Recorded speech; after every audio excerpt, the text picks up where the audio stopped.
পালার মধ্যে কোনো ধাক্কা ধাক্কি নাই, আর ধাক্কা ধাক্কির গায়ক আমিও না, দেওয়ান সাব না। হ্যাঁ, কিন্তু একটা কথায় খুব কষ্ট পাইলাম আর প্রতিবাদ না করেও পারতেছি না, এই জন্য আমি ক্ষমা প্রার্থী। কয় বেহালা বাজাইতে পারে না, আমার চেয়ে ভালো বেহালা যারা বাজায়, কেন বাজায়, দয়াল বাবা কবির সার মাজারে টঙ্গি, এটা আমি ব্যাখ্যা করছি। যে হারা বেহালা বাজায় না যন্ত্র বাজায়, এটা ব্যাখ্যা করছি। এটা হলো বেহালা কাঠের, আর ওইটা হলো যন্ত্র। এটা দেন কাঠমাট নাই।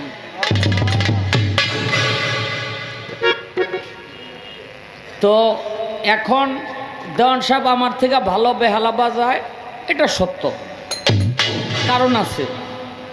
আগে আমার মতোই বাজাইতো, কিন্তু যখন দেওয়ান বাবলি সরকারের বিয়ে করলো, উনি আবার বেহালা ভালো বাজায়, রাইতে বহায় বহায় আসি গাইছে।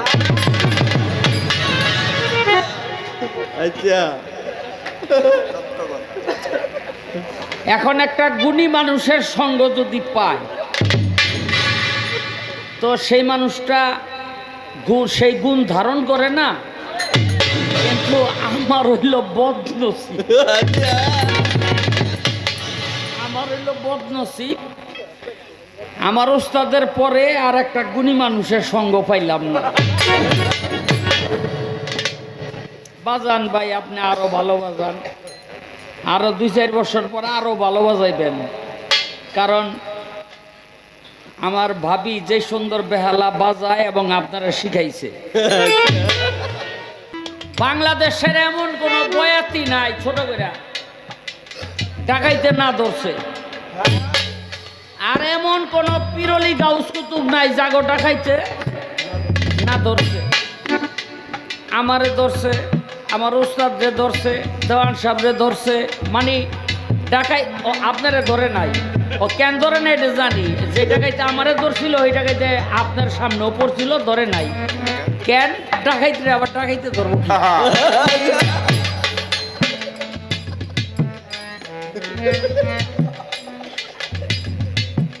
কারণ ডাকাইতে একটা ভাষা আছে নিজের, যখন ওই ভাষাটা উচ্চারণ করে বুঝা যায় এটা আমার দলের লোক। আপনারা তো সবাই মাতাল রাজ্জাকের নাম শুনছেন, তাই না?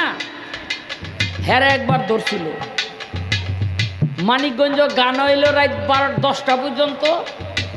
তো গান টান গাইয়া, ওই যে আগে হডর হডর বেবি আসছিল না, হডর হডর বেবি, তে হডর হডর বেবি দিয়ে আইতাছে পানিপত্র লইয়া, মাঝখানে একটা বিলের উপর দিয়া রাস্তা। এই রাত 12টা বাজে তো এখানে ডাকাইতে ধরছে, রান্দা লইয়া একেবারে এই যার কাছে যা ছিল সব লয়ে গেছে। এখানে আন্দারের মধ্যে ডাকাইতেরা তো বুঝে নাই যে বেবির পিছের সিটে মাঝখানে কে বসা। এই মিয়া, তোমার কাছে কি আছে দাও। দয়ালে চক্ষু খুলছে, কয় কারা তোরা?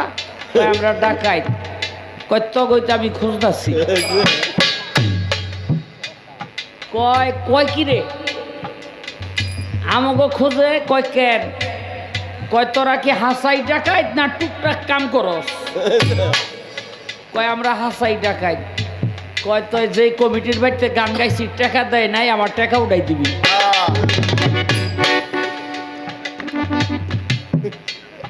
লইয়া গেছে এই বাড়িতে হে 12টা ডাকাইত।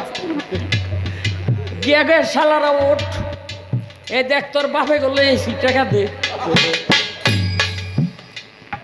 তাই উঠছে, উঠটা দেয় ঠিকই। এখন 2-1টারে চিনে না, আর রকম সকম দেখলে বোঝে না। টাকাটা গই না দিয়া দিছে। অনেক রাস্তায় ইয়া কইতাছে, এই যে টাকা 3000, তোরা কত নিবি আর আমারে কত দিবি দে। ডাকাইতেরা কয় দয়াল যেই কাম আপনি করছেন সারা জনম খালি আপনার নামই শুনছি, আজকে দেখলাম আপনার জিনিসটা কি, আপনার টাকা লাগবো না, আপনার রাস্তায় আরো 3 গ্রুপ আছে, হ্যাঁ আপনার একেবারে নিরাপদ জায়গায় পার করে দিয়েছি আমরা।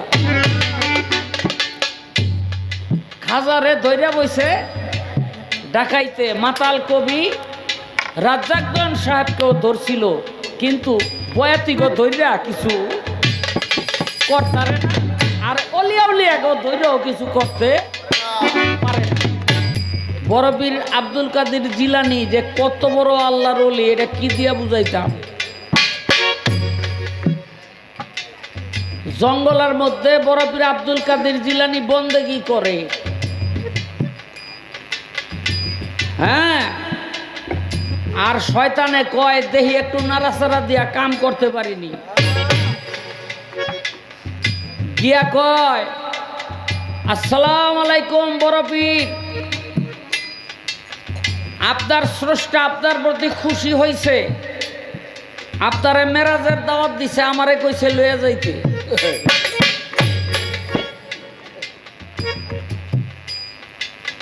বড়পীর কয় আমারে মেরাজের দাওয়াত দিছে লইয়া যাইতে কইছে, পৃথিবীতে মেরাজের সশরীরের দাওয়াত একমাত্র নবী করিম সাল্লাল্লাহু আলাইহি ওয়াসাল্লাম পাইছে, আর কেউ পায় নাই, এটা তো শয়তান হইব। বড়পীর কয় তুই কেডা? কয় হ্যাঁ হ্যাঁ আমার চিনলেন না, আমি জিবরাইল। বড়পীর চক্ষুটা বন্ধ করিয়া একটা কুল মাকলুকাতের যেখানে যা আছে সব খুঁজতে আরম্ভ করলো, শয়তান কোন জায়গায় আছে, দেখ কোনো জায়গায় শয়তান নাই। বড়পীর শিউর হয়ে গেল, আমার সামনে যেটা খার রয়েছে এটাই শয়তান। কয় তুই জিবরাইল? কয় হ। কয় তাইলে এনে খার হয়ে থাকিস, লড়িস না।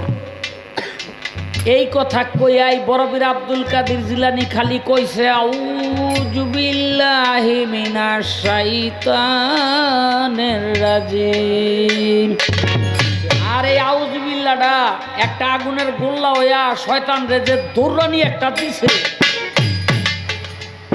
হ্যাঁ শয়তানে হনে খালি কয় বড়পীর আমি জিবরাইল না, আমি শয়তান, আপনারে পরীক্ষা করার জন্য আইছিলাম, আপনি এই আগুনের গোল্লা আগে থামান।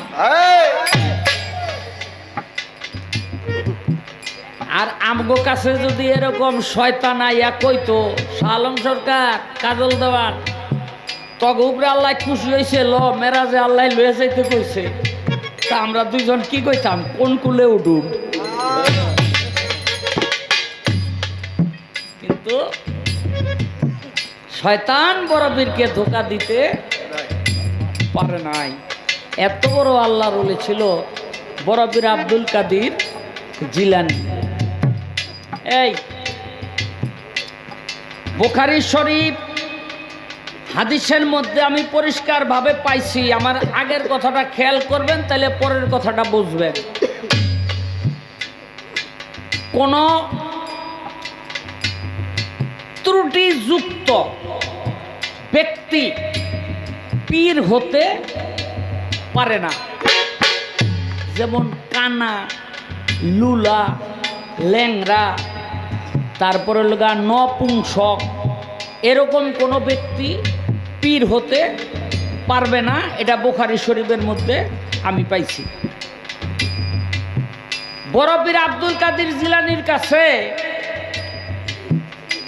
এক মহিলা এসে কয় বড়পীর আমার দোয়া করেন, আমার যেন পোলাবা নয়। বড়পীর কয় করলাম। 1 বছর পর হইছে, একটা মাইয়া লয়ে আইছে বড়পীরের কাছে। বড়পীর এটা তো মাইয়া হইল। বড়পীর তো কয় আশা কি আছিল, কয় পোলা, কয় দেও আমার কাছে। ওই মেয়েটারে কুলের মধ্যে নিয়ে পাও থাইকা নাই পর্যন্ত চাইছে, লগে লগে এটা পলাইয়া গেছে। বেডির হাতে দিছে, ঘুরে গেড়ে দেখে হ আগেরটা নাই। হ্যাঁ এটা বল্টুওয়ালা। তো বাড়িতে লয়ে গেছে, 13-14 বছর বয়স হয়েছে। এখন চাইয়া দেহে নিজদা তো পোলা ঠিকই আছে, উপর দইল মাইয়া। লয়ে গেছে বড় পীরের কাছে। বড় পীর কয় কি, কয় এটারে আগের মতো করে দেন। কয় আগে কি আছিল, কয় আগে মাইয়া, কয় হনে কি হয়েছে, কয় হনে নিজদা পোলাও ভুরদাম মাইয়া, বিয়া দিতেও পারি না, বিয়া করাইতেও পারব না। বড় পীর কয় ঠিক আছে, ওরে বিয়া দেওয়া লাগবো না, বিয়া করানো লাগবো না, ও উপরদা বিয়া বইব যেহেতু মাইয়া, আর নিজদা বিয়া করব। কয় কেমনে, কয় ওইল উপর দিয়া বিয়া বইব মানে আমার হাতে হাত দিয়ে ওরে বয়াত করুন, আর নিজদা বিয়া বইব মানে আজকে থেকেই ও মানুষকে বায়াত করতে পারবো। তার নাম কি ছিল, এমন জায়গায় গিয়েছি গামু তোরা যেন শিখাইয়া দিতে না পারে।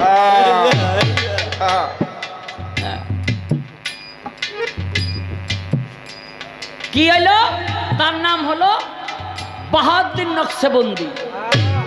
বাহাউদ্দিন নকশবন্দি। এই নকশবন্দি আর তরিকা যার নামের উপরে। এখন তার কিন্তু পুরুষ তারে বানাই দিছে, তার লাঙ্গল ছিল, তার ফাল ছিল না, সে বিয়া করে নাই, অর্থাৎ তার মধ্যে ত্রুটি আছে। হাদিস বুখারীতে বলা হইল যে ত্রুটি থাকলে সে পীর হতে পারবে না। সে পীর হইল কেমনে, সে তরিকার মালিক হইল কেমনে।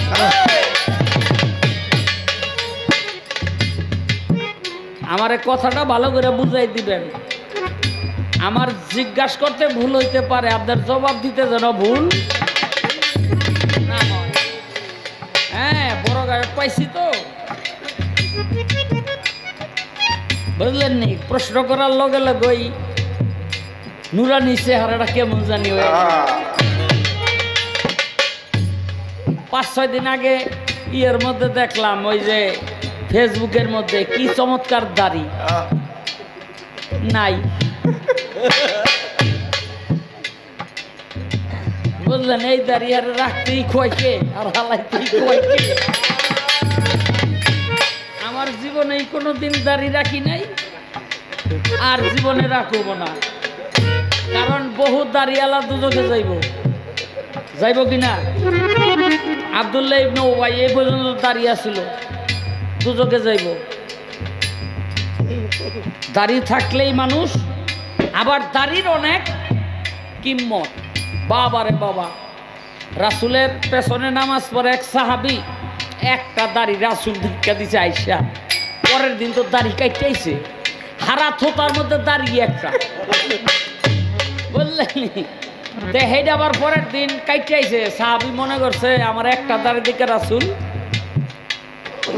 হাইসা দিছে, আমি দাড়ি রাখুম না, কাটতেইছে। পরের দিন রাসূল দেখে বেজার হয়ে গেছে। সাহাবী কয়, ইয়া রাসূলুল্লাহ, আপনি আমার একটা দাড়ি দেখে হাসলেন, আমি কাইটে আসলাম, এই জন্য বেজার হইলেন, কারণ কি? আমার রাসূল কয়, দেখো তোমার ওই একটা দাড়ির মধ্যে 70টা ফেরেশতা এটা উঠানামা করতেছিল, ধৈর্য খেলতেছিল, এই জন্য আমি ওই ফেরেশতাগুলিরে দেখে হাসছিলাম, আর তুমি যে কাইটে আসছো এই জন্য আর এখন সেই ফেরেশতাগুলি নাই। তো একটা দাড়িতে যদি 70টা ফেরেশতা থাকে, তাইলে হ্যার মুখ ভর্তি দাঁড়িয়ে ছিল, কতটি ফেরেশতা ছিল? রাখেন নাই জীবনে কোনোদিন। এইটা এক জিনিস, রাইকা হালাইলেন কেন, এটা জব দিতই।